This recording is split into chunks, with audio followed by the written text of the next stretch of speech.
দশম শ্রেণী ৪১টি সমীকরণের একটি অঙ্ক দেওয়া আছে। কি দেওয়া আছে? 5x² প্লাস 2x মাইনাস 3 সমান 0 হলে alpha square by beta plus beta square by আলফার মান কত?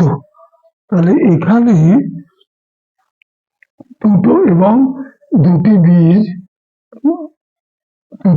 দেওয়া আছে এবং দুটি বীজ আলফা ও বিটা দেওয়া আছে। তাহলে এক্ষেত্রে যে অঙ্কটা দেওয়া আছে কি অঙ্কটা দেওয়া আছে alpha square by beta plus beta square by alpha. তাহলে এটাকে লসাগু করে ফেলতে হবে। লসাগু করলে এখানে হচ্ছে বিটা আলফাকে বিটা দিয়ে ভাগ করলে আলফা, আলফার কিউব প্লাস এটা বিটার কিউব।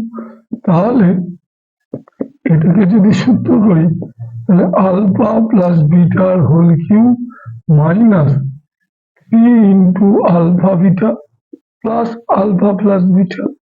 এখন অঙ্কটা করতে হবে কি আলফা প্লাস বিটার মান বের করতে।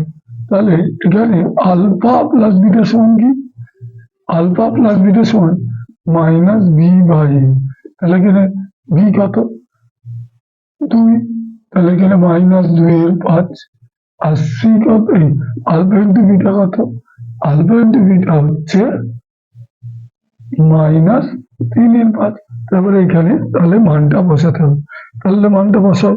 তাহলে এখানে আলফা প্লাস বিটা কত এটা হচ্ছে minus 2/5 cube minus 3 into alpha কত আলফা বিটা কত মাইনাস 3/5 আলফা প্লাস বিটা কত মাইনাস 2/5 দিয়ে এখানে বিটা আলফা এই বিটা আলফার মান কত মাইনাস 3/5।